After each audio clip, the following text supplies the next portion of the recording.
ఈ రాబోయే పార్లమెంటు ఎన్నికల్లో తెలంగాణ రాష్ట్రంలో కాంగ్రెస్ పార్టీ 13 నుంచి 15 సీట్లు గెలవబోతుంది. దానికి కారణం ఏదైతే అసెంబ్లీ ఎన్నికల్లో ఆనాడు 6 గ్యారంటీలు శ్రీమతి సోనియా గాంధీ గారు, ఖర్గే గారు, రాహుల్ గాంధీ గారు, ప్రియాంక గాంధీ గారు తెలంగాణ ప్రజలకి ఇచ్చిన మాటలో భాగంగా 6 గ్యారంటీల్లో 5 గ్యారంటీలు 100 రోజుల లోపల ప్రజల చెంతకు చేర్చిన ప్రభుత్వం ఇందిరమ్మ ప్రభుత్వం. ఇందిరమ్మ రాజ్యం అంటేనే స్వేచ్ఛ, ఇందిరమ్మ రాజ్యం అంటేనే ప్రతి ఒక్కరికి వారి సొంత రాజ్యంగా భావిస్తారు. అటువంటి రాజ్యం వచ్చి తెలంగాణ రాష్ట్రంలో ఈ రాబోయే పార్లమెంట్ ఎన్నికల్లో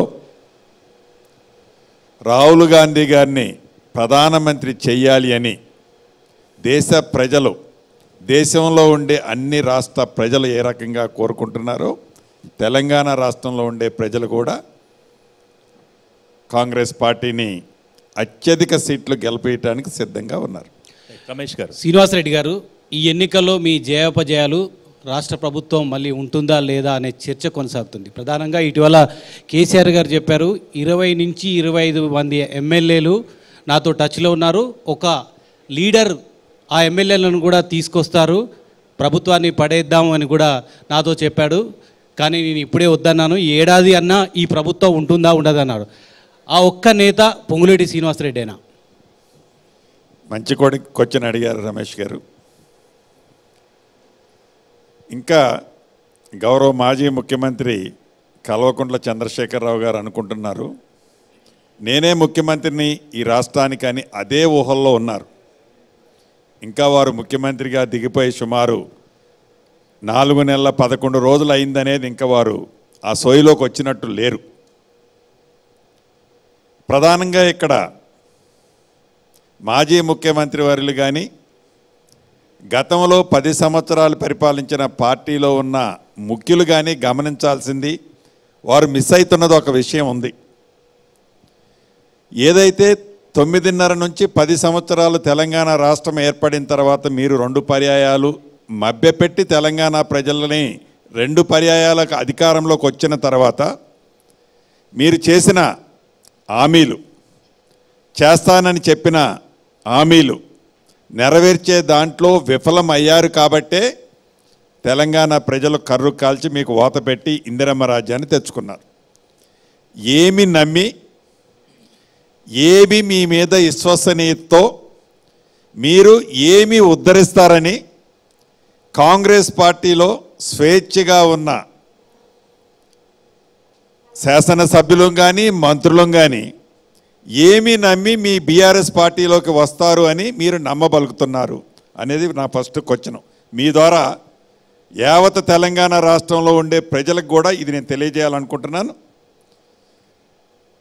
ఎందుకంటే ఒకవేళ శ్రీనివాసరెడ్డి గారా ఇంకొకరా మీరు అన్నట్టు శ్రీనివాసరెడ్డి గారే నా గురించే నేను అందాం. నేను ఈ క్యాబినెట్లో రెవెన్యూ, హౌసింగ్, I&PR మంత్రిగా ఉన్నాను. ఇక నాకు ఏ పార్టీలో పోయినా నాకు ఇంతకంటే పెద్ద గౌరవం ఏం దక్కుద్ది? సీఎం కావాలని కోరిక ఏమైనా ఉందా? సీఎం కావాలి అని అంటే అనుకుంటే అయిపోతామా? సీఎం 20 మందిని సాధ్యం అవుతుందని అనుకుంటున్నాం. కేసీఆర్ గారు 20 మందిని మీరు తీసుకొని వెళ్తే మహారాష్ట్ర తరాల్లో షిండే కనుక అయినట్టు ముఖ్యమంత్రిని చేద్దామని ఆయన కోరిక ఉందేమో. ఈ భూమి మీద ఉన్న ఏ మనిషి అయినా, ఏ రాజకీయ నాయకుడైనా కేసీఆర్ గారి మాటలు నమ్మి బాగుపడ్డ వ్యక్తి అంటూ ఎవరినైనా ఒక్కళ్ళని చూపించండి.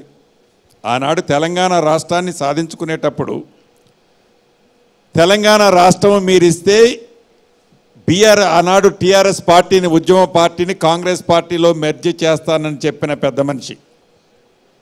అక్కడి నుంచి లగాయతూ వారి రాజకీయ story, TRS party story start అయ్యి ఏనాడైనా దేశ రాజకీయాల్లో కానివ్వండి, రాష్ట్ర రాజకీయాల్లో కానివ్వండి, ఏ ప్రముఖులతో తను ఇచ్చిన మాటల విషయంలో కానివ్వండి, చేతల దగ్గరకు వచ్చేసరికి కేసీఆర్ గారిని నమ్మిన వాళ్ళు ఎవరైనా బాగుపడ్డోళ్ళు ఒక్కళ్ళు ఉన్నారా? నమ్మకాన్ని నిలబెట్టుకున్న వ్యక్తిగా విశ్వసనీయత ఉన్న వ్యక్తేనా? నా దాకా ఎందుకు, ఈ రాష్ట్రంలో ఉండే రాజకీయ నాయకుల దాకా ఎందుకు, మీడియా మిత్రుల విషయంలోనే చూడండి. ఎప్పుడు మీడియా మీ ప్రెస్ మీట్ పెట్టినా కూడా మీ సమస్యల విషయంలో కానీ మీ ఇళ్ల స్థలాల విషయంలో కానీ ఎత్తుకుంటే ఏ రోజన్నా ఈయనని చెప్పాడా? కానీ శ్రీనివాసరెడ్డి గారు ఎగ్జాంపుల్ చెప్తున్నా, సేమ్ అదే ఉంటుంది. సమస్య